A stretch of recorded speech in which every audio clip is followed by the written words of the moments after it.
and this pie stays blueberry, everything's good. And this guy's pie is strawberry.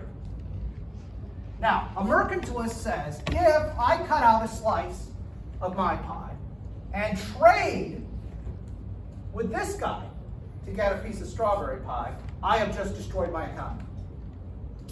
Now, capitalists would say the slices are the same size. They're not, but bear with me, okay? They're the same size.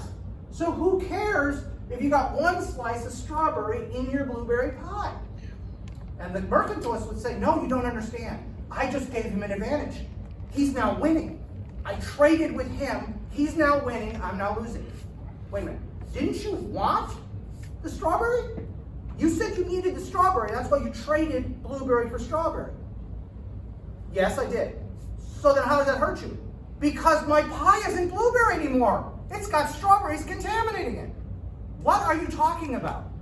You wanted his strawberries. He gave you an exactly the same size piece of pie. You still have a full pie. Your pie didn't get smaller. Yes, it did. What are you talking about? Because there's only this much blueberry, and then there's a piece of strawberry contaminating it. What are you saying? Okay, it makes no sense. It's this belief that as long as I don't trade outside my system, everything's good. The minute I trade with someone else, somehow he got a benefit and I didn't. Even though I wanted what he had. He has rubber plantations in Indonesia. He's Dutch. I'm going to make you Dutch. Okay? You have rubber plantations in Indonesia. I need rubber. I can't get that anywhere in my empire, just for sake of argument. I got the rubber from him, and I gave him coal. I don't know. I'm just picking something. I needed the rubber. But somehow, under the mercantile system, somehow I've lost out. He gained. But I needed the rubber. But somehow, I've just weakened my economic system. It doesn't make sense to us. Okay? It's like a fragile ecosystem. Yeah. If the minute you trade with anybody for anything, you've somehow lost. No matter whether you got a better deal. You could get a bigger piece of pie for a smaller piece of pie, and they would still say you lost. Because now that strawberry is contaminating my blueberry pie. It makes no sense to me. Okay? Please. When you say like trading outside, does that mean country to country or just with anyone else? Anybody outside your colonial system. Because remember, every one of these countries has some colonies somewhere on the planet. So if he gets stuff from Indonesia and then sent home to the Netherlands, that's cool. Because he owns Indonesia. But the minute he trades with my colonies in North America, supposedly he's just hurt himself. Is that why the British tried to take over the whole world? Yes, absolutely it So is. everything would be in that. And the more they control, the less they need to trade with other people, the better they are. So the more I can conquer, the better off I am. And if I can't have colonies, like the Germans are the last country to really get into the colonial game. I guess we are kind of too, but the Germans are one of the last ones. And as a result, they're convinced they're never going to, and this feeds into World War I and World War II, but because they don't have enough colonies, their economic system is never going to benefit the way the British or the French or whatever have. Even though they're not even technically mercantilists at that point, but there's that kind of vein of mercantilism in a kind of protective capitalism, if you've ever heard that term, where you're a capitalist, you love trading, but not with other people. What the heck does that mean? The whole point of capitalism is trading. I got something, you need it. You got something, I need it. Okay? But that kind of isolationist, protective capitalism, where I'm taking care of my stuff, but I don't trust the Dutch. Okay? Okay, anyway.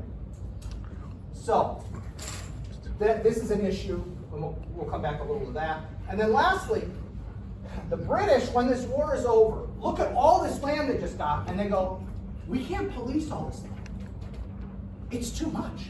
So they proclaim the Proclamation Line of 1763. And what that is they draw an imaginary line through the middle of the Appalachian Mountains along the East Coast, and they say, no white people west of this line. All white people, stay to the east. Go by the coast. Stay away. And the reason they're saying that is they don't have enough soldiers to protect settlers on the other side. because they're in debt. They don't want to make a bigger army. So as long as nobody crosses this line, we're going to be good. The Indians won't bother you. What do you think the American response to that line is? What line? I don't see a line.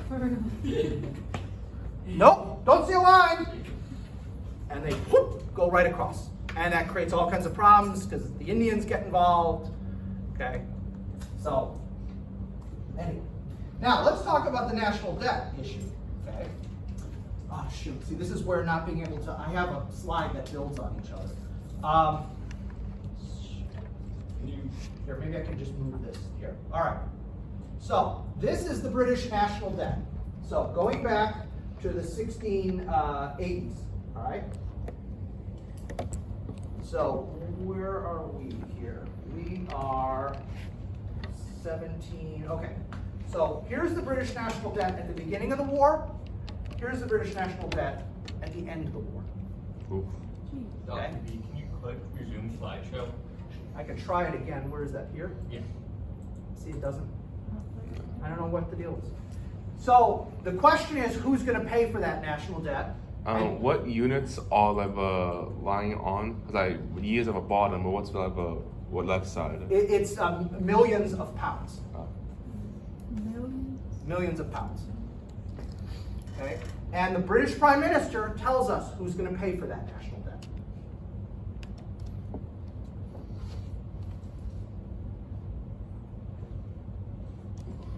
Now, of course, the problem is, from the American point of view, what?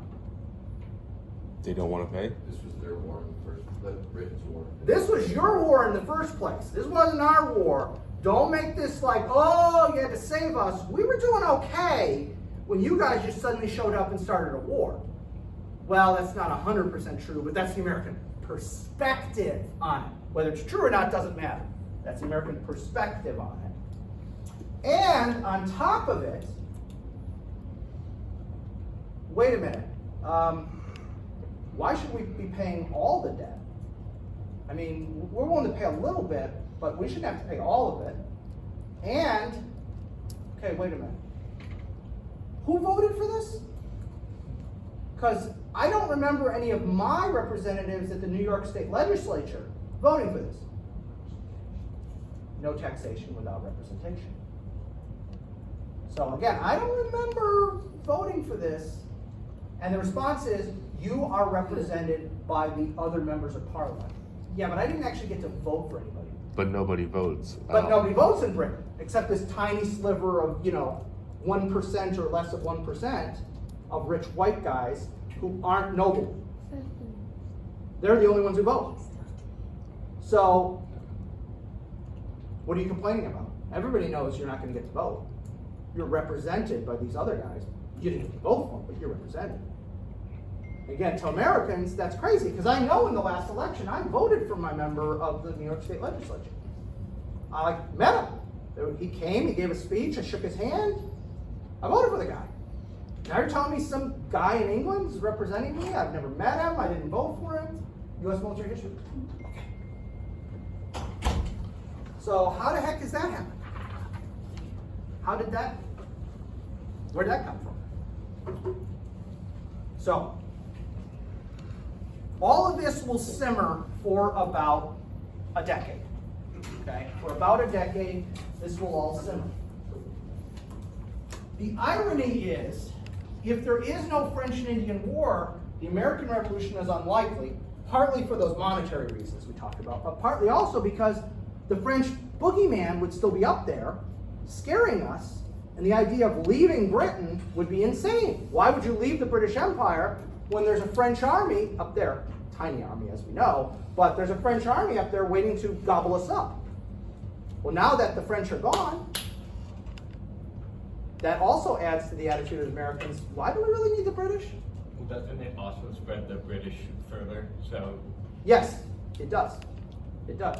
It spreads out their troops further. They've got more land to police, hence why they make that fake line in the middle of nowhere to say nobody passed this line. Okay? So, we fast forward to the American Revolution as a result. Now, this is the colonies on the verge of the American Revolution. So we've got the kind of basic layout we're used to thinking of. Florida is still not part of America. Most of Georgia is not even settled. There's no West Virginia. Remember, West Virginia doesn't come about till the Civil War. So Virginia is much bigger, okay? And all the other colonies you kind of know, right? That's what it looks like. And again, that line, that pretend line is going somewhere like that. Now,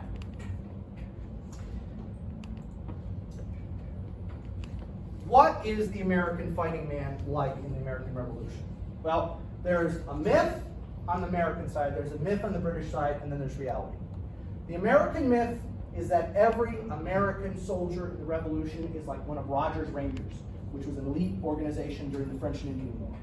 They know how to maneuver in the forest, they're as stealthy as Indians, they are crack marksmen, all this kind of stuff. The British myth is that we're all a bunch of country farmer bumpkins. Most of us don't even have muskets. Notice this guy's armed with a crude pitchfork. That's what I thought. I was thinking, like, is that it? And just a yahoo who doesn't know what the heck he's talking about. The reality, as is usually the case, is somewhere in the middle. Okay? Not every American is a country bumpkin. Not every American soldier is Rogers' Rangers. They tend to be toward the middle. They can be really good at times. They can be really awful at times. American Revolution proves that pretty well. But, you know, usually if you see two extremes, the reality is probably somewhere between those two extremes. Now, in the very first year of the war, remember, before July 4th of 1776, we're not fighting for independence. We're fighting for our rights as Englishmen, okay? We are convinced we are being abused, and they would never do this sort of stuff back in England, which, as we've already talked about, no, you're right. It would be way worse back in England. You still got it better than back in England.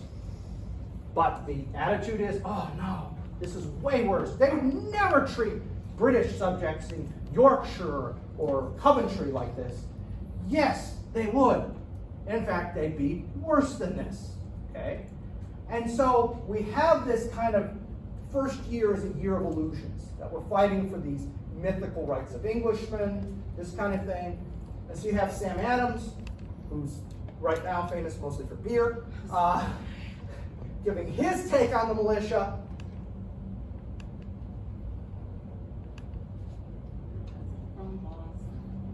And he's not at all right. Not even close. And you have Thomas Jefferson, another idealist,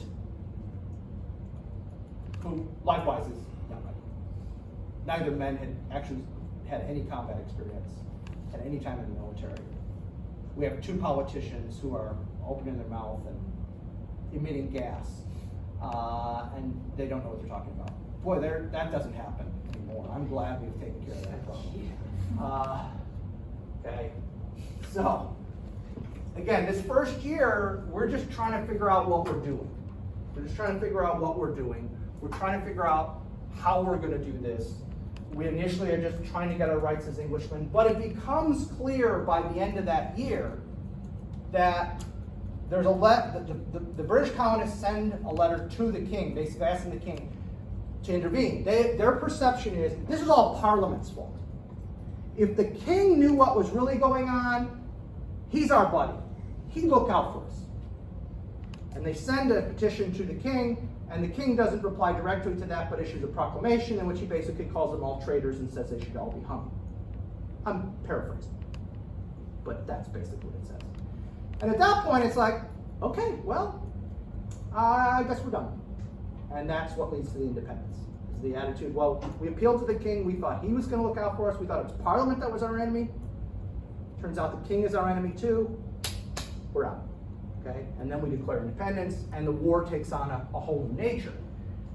The problem is so many people were not interested in actually forming a new country. So a lot of the guys who had supported that first year's efforts, not really interested in being part of a new country. Anybody see the John Adams miniseries It was about 10 years ago. You've seen it? It's an excellent miniseries. It's one of these made for HBO miniseries. Excellent miniseries. And the debate, the episode about the debate as to whether we should become independent is awesome because it shows how the different colonies, their different perspectives, and how many of these guys who've been fervent for fighting for our rights as Englishmen, suddenly when the question is, let's have our own country, they're going, whoa, hey, that's not what we talked about. And so it's, again, if you ever get a chance, it's really worth watching, especially that one episode, the episode just where they're deciding to become independent. It's about an hour, right? Would you remember? You've seen it, but it's been a while probably. See, my wife just showed my girls that episode, so I remember. What I remember the most was the history miniseries, Sons of Liberty. Right. Yes. So anyway, but that there is a lot of, people are not sure, what are we doing, why are we doing this, etc. Now that we're going to be fighting, we have to have an army. And so George Washington, who had been a colonel in the French and Indian War, and quite frankly, was not really good at being a colonel. Good man, but not a great general. He's brought in. So the Continental Army is established on the 14th of June, 1775. The very next day, Washington is appointed the commander. And his first take on the army he has is he says they have a most appalling want of discipline. Because even though Washington commanded militia troops, he knew that to actually fight and win on a battlefield, you needed a disciplined force that would respond. When you said turn right, they turn right. When you say turn left, they turn left. When you say fire, they fire. Not, hey, wait a minute, sir, we've been thinking about this. We're not really sure if this is the best tactic. Dude, they're shooting at you! Okay? So Washington gets it. That this army, and that's why I put army in quotes, because it's an army on paper. In actuality, I don't know if it's really an army.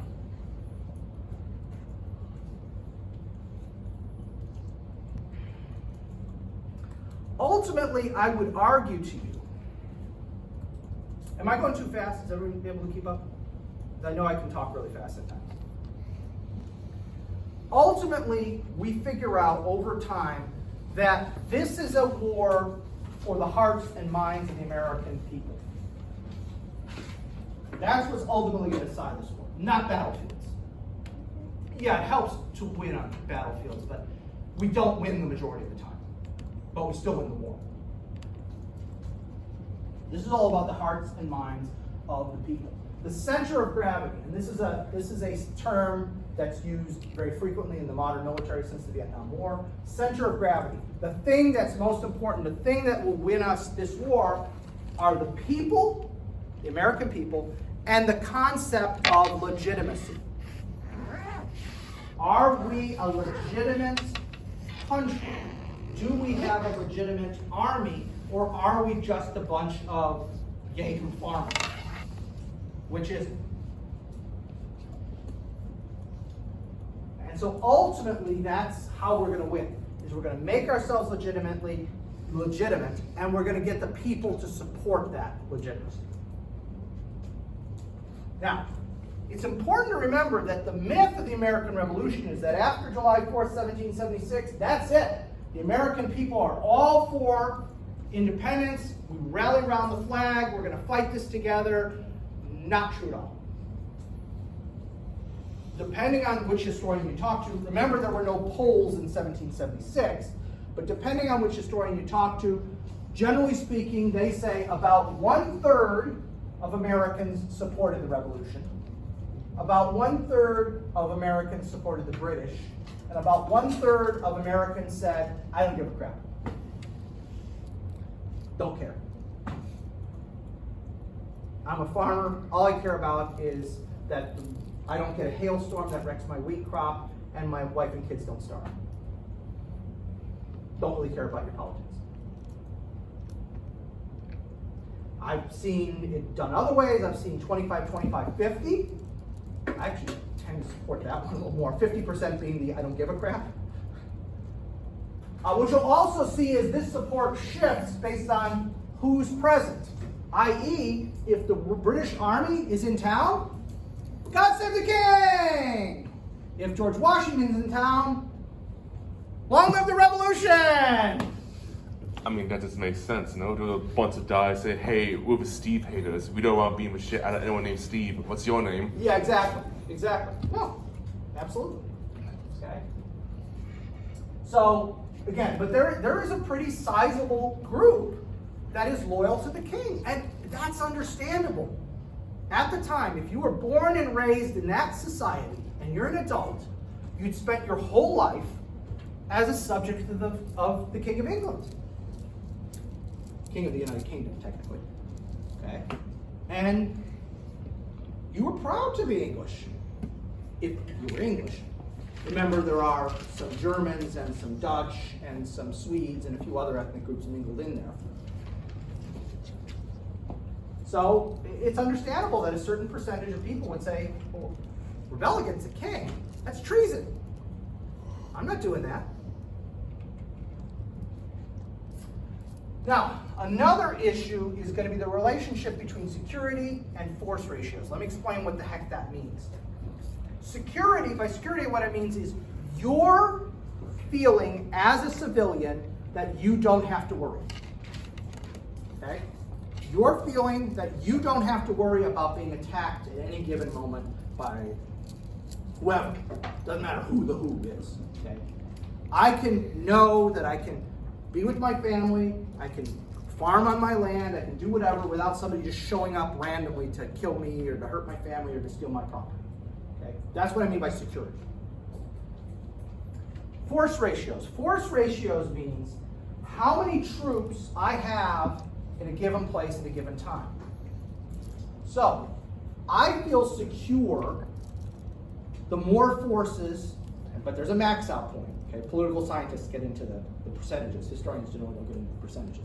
But if you talk to the political scientists, they'll go, if you have X amount of security, however you define security, police, military, firemen, whatever, you feel good, you reach a perfect point, past that you feel oppressed. Okay?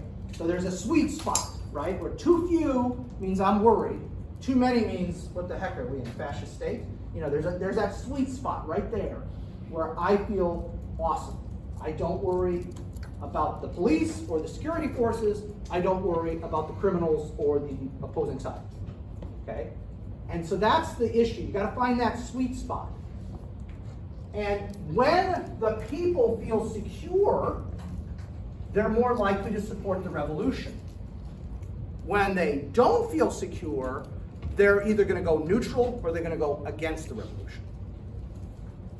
And like I say, that is something we deal with. Like I say, political scientists, sociologists will talk about that today regarding policing, fire, other issues.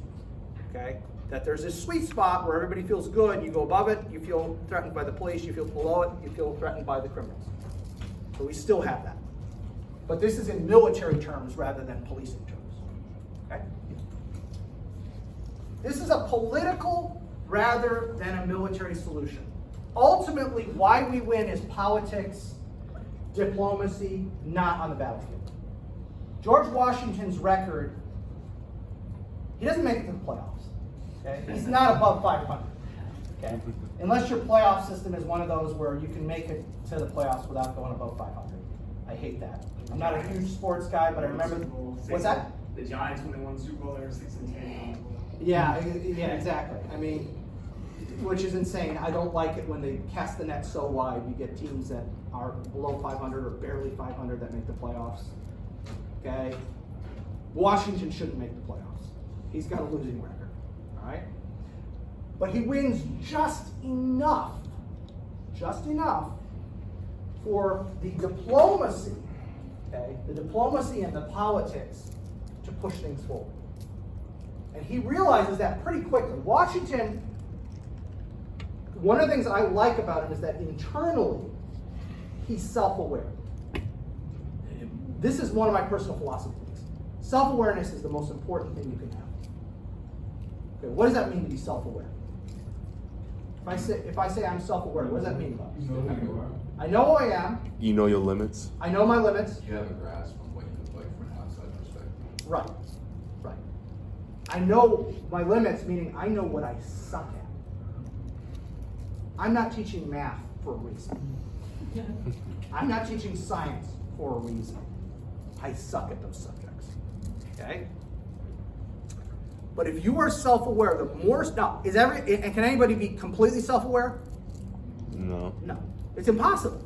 Because you can never step outside unless you can bilocate or some kind of spiritual thing and step outside yourself.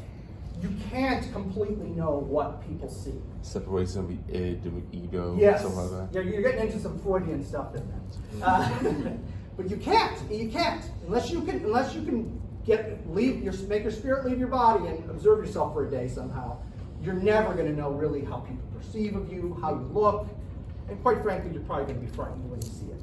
Okay, it's probably going to be pretty scary when you finally see yourself through other people's eyes. And, oh crap, that's not what I wanted. But to be as self-aware as you can is going to generally lead to more success in your life. Well, organizations can be self-aware or not self-aware too. The modern United States Army, I can't speak to the other services, but the modern United States Army is completely unself-aware. Completely and utterly unself-aware. They don't have a clue. They think they're this rah-rah hero, and they're not. Okay? They're bumbling idiots.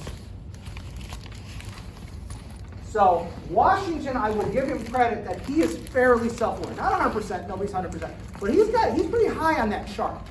He realizes, you know what? I'm not really a good battlefield leader. And my army sucks. So what he does is he looks for cheap victories anywhere he can get them throughout the revolution. If he can get a cheap victory, oh yeah, he's all about that. Because he's got to establish legitimacy. Okay? He's got to establish legitimacy. We're a real army. Support us. So he wins just enough so that the American people don't go, okay, yeah. He knows what's important when it comes to winning. Right. Because he doesn't win the majority of the time. In fact, there are several times where it looks like we're going to lose everything. And lastly, the importance of information operations. Information operations is the modern way of saying propaganda. Propaganda, unfortunately, has got a bad connotation now. You say propaganda, nobody goes, oh, that's great. More propaganda. But that's what it is. Okay? They call it now information operations because propaganda has a bad taste. Just really good marketing as well. Exactly. Yeah, it's all about good marketing. And we want to present ourselves, this army, as the good guys, and the British as the bad guys. And a lot of those pamphlets, if you remember from back in your basic U.S. history, the pamphlets, these people always write these pamphlets that they're distributing widely. I mean, they're full of so much propaganda, it's not even funny. Okay? They're lies in a lot of cases. They're just flat out lies based on nothing. But it's all about influencing the American people to convince them we're the good guys, they're the bad guys. Now, obviously, we've got now 200 and some years of history, so we kind of take that point of view, but I'll be honest, if I was an English person, not a Pole, but an English person, living in the colonies at that time, I would have been loyal to the king. I would have been a loyalist. Because that would have been my nature. I wouldn't have been wanting to do something radical. I would have been saying, hey, this is okay. Why are you messing with it? The king's a good guy. Okay? But this is ultimately what leads us to victory, not the battlefield. Now, I'll mention there are a couple battles that we win that are important, but this is what wins the war. I think I got time for one more slide. Not really. I'll stop there so I don't get into anything else. Hopefully this will be working on Monday so I can actually click through the slides.